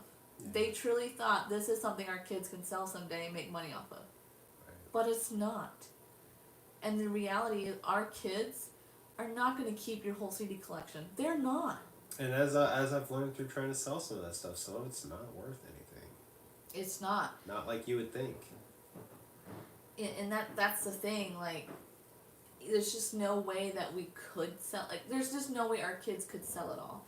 And that kind of goes with, like, I have a lot of antiques that were my grandparents. And when I lost my grandma, she was like my mom. She was more than just a grandma to me. She was my best friend at the time. And I felt like I couldn't get rid of any of her stuff because then that was getting rid of her, right? It was hers. And I'm never going to get any more of her stuff back, so I can't get rid of it, right? But then I kind of realized over time, my kids are not going to keep everything of hers. They haven't even met her. So I am, like now, I'm downsizing and letting go of things because the reality is they're not going to keep everything. But if I can keep the really special stuff And teach them about it. and teach them why it's special, the odds are they may keep a few of those things. But when there's so much excess, they're going to be overwhelmed and they're going to start chucking things. But if I can keep the things that are really, really important to me that were grandma's and display them somewhere, when they are growing up in their childhood home, those things will be a staple in their childhood as well. And they will be more likely to keep them. Yeah. So, yeah. Yeah. But you're right. Like the decanters, it's quite a lot. We're trying to use Google Lens and see if anything's valuable. And the thing is technically yes, they all are worth something. Mm-hmm. But the sheer amount that there is, we just physically cannot store and try to sell and move all that stuff. There's just no way. Right. There's just no way. So. But you have gotten rid of a lot. I'm so proud of you for stopping that vicious cycle of FOMO, the fear of missing out. And something else I want to acknowledge that you have worked on and accomplished is the battle against completing collections. Yeah. You've worked really hard on that. I don't know if you want to touch on that or not, but there's a few things that you used to, you would have had to get because you had to complete your collection, but now you're kind of I don't need that. And things are changing. We're getting older, and I know that we've mentioned fostering in some of my other videos, but I feel like in a few years, I'm going to be at that point where I want to adopt. I'm not there yet. I like just being an aunt, and I like the idea of fostering, but I feel like maybe in a few years, that might be a possibility, and the reality is Are you leaning more towards adopting or fostering? Because I think I'm leaning more towards adopting. Yeah, that's what I'm saying, but I'm not ready for that now. I like having our freedom, you know what I mean? With fostering, we can foster for a few months, and then we can take a break, and then, you know what I mean? I just like being that, and I like also being a fun aunt, and you know what I mean? Not having our nephews every day. But I do feel like I'm getting to that point where we are slowing down on concerts and we're slowing down on other things, and I can kind of see myself going that direction, of like wanting to adopt. And like right now, without sharing too much, I'm on like this health journey, and I've lost some weight, but my main thing is like bodybuilding. So like, yes, I want to lose weight, but I don't want to lose muscle. I want to lose fat. So like right now I'm on a calorie deficit, and I'm working really hard to build and bulk up, also while burning off fat and just getting healthier. That's my main focus, and taking care of my dad. And I feel like adopting can come later because I want my kids to have healthy parents. Yeah. That is so important to me. Yeah. You want to be able to go and do things with them. I grew up, like my father and me like did everything together, and my grandma, right? Right. He worked, like he was gone 14 hours for his job, so he worked a lot. I don't want to say he wasn't around, he was working, but the relationship that I had with my mother was awful for mostly psychological reasons. But one of the things that I was so neglected in, with her in particular, was that she was like homebound. She was morbidly obese. It wasn't even that she was disabled, like something, you know what I mean, like something she couldn't help. Like she actively chose every day to watch TV and eat instead of being a mom and being with me. Like she just chose to just stay home all day and eat and watch TV. And I remember being very young, and like we'd have parent teacher conferences, and my dad would try to go if he could get off work, but she never went. She never went bike riding with me. She never went camping. She never did, and it was always just me and dad doing those things. And I want to make sure my kids don't have that. Like, not that I can't, I'm nowhere near as big as she was. I'm just saying. Please stop shaking. My butt's hurting. Your butt's hurting? Yeah, I'm getting restless. Yeah, and like, I know I'm nowhere near the size that she was, and I'm a very active, chubby person. But I just want to make sure that if we do decide, when we decide to adopt, that our kids have the best versions of us possibly. Emotionally, intellectually, physically, financially. I want to be our best of our best. Yeah, that's And version of so- ourselves. Yeah, I'm not like in any rush to adopt because I want to get healthier. And we got a lot going on right now anyway, so. We also talked too about, with my dad's diagnosis, like, one of the things that is just pulling on my heartstrings is that my kids will never get to, like, have my dad as a grandpa, because I know he would be an amazing grandpa, Yeah. and that really sucks. And so you and I had talked about, like, feeling that pressure to, like, maybe start a family now, but in the same hand, like, I don't want their only memories to be him sick. So right now I'm going to focus on what I can control, which is my health and finances, and then everything else will just fall into place when we're ready. That's right. Yeah. So I think we're getting close. I do too. I'm at the point where, you know me, I'm kind of like, as things happen, I adapt to it. So I think when it comes to having kids, it's one of those things where if we decided, hey, let's do this, I will adapt to it. You know what I mean? Like, I'm at that point where I'm ready to do it. Yeah. You're going to be such a good dad. So I already know it. I know that, especially if we're talking to like a couple years down the road, right? yeah, We're going to be starting a family pretty late in life. yeah. I'm But- 37, so So you'll probably be in your 40s, and I'll be in my late 30s, and that is later than the normal person, but it's not unheard of. I was gonna say it happens. You know, it's not unheard of. And the thing is our kids are going to grow up with parents that absolutely love them. And we're in a position to give them things that they need to thrive. And if we're emotionally secure, right, and you know, we can communicate and argue effectively, and you can't wait for the perfect time. Like no time will Right. be perfect, but we'll be more financially secure, healthier. Like Mentally and emotionally Mhm. a very stable person compared to, I mean, it will honestly, just make compared to us what I better have, parents. compared to what I was in my 20s. Yeah, I'm way more emotionally and mentally mature than I was. and that's the thing. Like maybe we should have started a family like 10 years ago. Yeah, probably, but But we gonna wouldn't be have been half good the parents. parents we are going to be now. Yeah, And we could have done some real damage to our kids. yeah, yeah. We could have.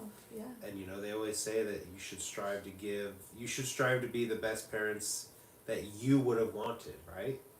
You've Well, heard people say that, to I've be the heard parents that you that, would have wanted. and I've also heard that good parenting is wanting to give your kids more than what you had. That's the quote. I was butchering it. It's okay. But- I but know what yeah. you meant. Yeah, you were picking up what I was putting down. Yeah. And that's the thing is, like, 10 years ago, I don't think we could have. No, I have matured and grown so. I still feel like there's like these moments I have, like especially like with Dad, you know, it's like, wait, I still need my dad. I'm not an adult yet. Like you can't Right. leave me. Like I still need you, and I struggle with that. And it's like, no, you're 30 years old. You are an adult. Like get it together, but. But see, you feel like that because you've still got him. And I think Yeah. when you lose a parent, whether it be that you guys have a falling out or they die or something, you know, I think there are people, not everybody, there are people that experience a growth from that. Yeah. It's an adjustment. Like me, my dad, he calls me every day just to check on me and you. Yeah. He's always checking on us, and it's like, it's that when you talk to someone every day, it's a very easy habit to get into. For me to be like, hey, I have to putty this wall. What brand of putty would you recommend? Or hey, I'm having a small leak. Do you think I should call this guy or this guy? Or like when we had the issue with the camera on our porch, Mm-hmm. he was like, oh, I'll help you, and we like welded that piece, and he helped me install it and everything. And it's like, when you talk to someone every day, it gets into this like habit of like kind of running things by each other. Mm-hmm. Because when he calls to check on me, he's like, how are you doing? What's your plans for today? How's Kenny doing? You know, stuff like that. And so I'll be like, oh, you know, Kenny did have this issue with his car. My dad's there the same day to come help fix it. That's just him. And so I think it's It's a also, routine that, yeah. you know. It's also impactful too because like his dad, he spent a lot of time with, and he's learned a lot of traits and things where he's picked up on how to improvise. So like the issues where we were helping him with his trailer, Oh, yeah. he went in there and he improvised, you know, and that's things that you and I have learned, like you said, with the cameras. The issues we were having with the cameras, we went in there, I was able to go in and improvise, well, we need this piece so that we Yeah. can get it to face this way, the way we wanted it to. You know, those are skills that you learn from having someone that you look up to. Yeah, for sure. And it's hard to let go of that. Wes says that he has a 10-year-old and 11-year-old. I'm only just a couple years older than you, DC, but I was also born when my dad was in his 40s, so there's nothing wrong Wow. with that time. You guys will be amazing parents for sure. My grandmother was 37 when she got my dad. 37 years old. And so when I turned 30 as a woman, I think there's like that additional pressure. Yeah. And I'm like, oh my god, I have to be married before I'm 30 because I want to be married for a few years before we start a family. But I'm like, no, my grandma was 37 and my dad was 30 when he got me. So even with those big numbers, I still got to enjoy my grandma until she was in her late 80s. Yeah. And my other grandma was like 90 something. So Yeah. I kind of have that feeling of like, as long as I start a family before I'm 40, like, we'll be fine. We got time. And I'd rather wait and do it right than, like you said, jeopardize a kid's development or neglect them in a way that maybe we don't even realize, and then they get older and they're like, you were on YouTube too much and you didn't spend enough time with me. Or like, you know, I just want to be like really active in our kids' lives. I want to be able to ride bikes with them and play basketball. I don't want to be so old that, you know, but yeah. Right. So. I gotta go pee. Yeah, did you see the notification that just came up on my phone? Oh, low battery. I think that's its way of But I saying want to it's thank time everybody for just hanging with us. We loved having you guys. I absolutely love doing live streams like this because it just feels like we're all hanging out together. So. Yeah, I'm just gonna hit the close on here. Boom. So if you have any final thoughts or questions, now is your time because we're going to be ending the live stream in just like 2 minutes here. Yeah, it says we would go for an hour and 20 minutes. So. Yeah, but see, this is what I love about this type of live stream. Yeah. This was my ambition for dinner with Megz and DC's. I wanted it to feel like we were just all hanging in the living room, just chilling. And the first 3 were pre-recorded, and that was kind of my choice. But I'm slowly like yanking them back over to the live streaming because this is so much more intimate because we get to interact with each other. It's not just a one-sided. Well, and that's the thing. Like tonight, you were like, "Do you want to do it live?" I was like, "Not really." And I'm that's like, just the "Come thing. on." I know there's people that over on my channel have asked about live streaming, and it's just, in all honesty, it's not something that I always enjoy doing. So maybe you just need a little break and you'll find your way back eventually. Yeah. So, and this was more or less the way of kind of, you know, picking up the mantle for what Juggalo Talk became, which Juggalo Talk picked up the mantle from Lunch with Megz and DC, so it all comes full circle. Yeah, we used to do Lunch with Megz and DC originally, and then YouTube changed their regulations. And then they changed and it again. I didn't have enough subscribers on watch hours, so they took it from me. And then they changed it back. No, I got more. I got enough subscribers to meet the new requirements. Mm-hmm. So then I got it back. Well, I know they've also changed it too. They probably will. Yeah. And they'll make the number just a little bit more than what I have. No, I'm saying like they've changed it to where the requirements that you had to meet, you don't have to anymore. Well, because they're always changing the shit. Yeah, they constantly. So I'm sure they'll take it away from me again. That's fine. I'll still be here. We'll just do Juggalo Talk on your channel, no matter. Yeah. Well, I mean, it's been, 10 years that you've been making videos on this channel, right? On this one. Yeah. That's what I'm saying, on this one. On this channel, yeah. But thank you guys for watching. I really appreciate you guys all coming and just hanging. Thank you for being our guest. Yeah. We are going to get off here because my phone is dying. And also, we need to go watch Deck One Delp. They're going to be live, so... They've been live for... We got to go. 40 minutes. So, yeah. So we hope you guys have a good weekend, and we hope that this next week for you is amazing. Go into it with positive vibes and just think positive, and hopefully the week will reflect that for you. Gonna rue the day. Yes. Yes. What do they call that? Manifestation? Yes. Do that. Manifest that shit. Manifest that shit. Okay. Alrighty. Bye. Bye.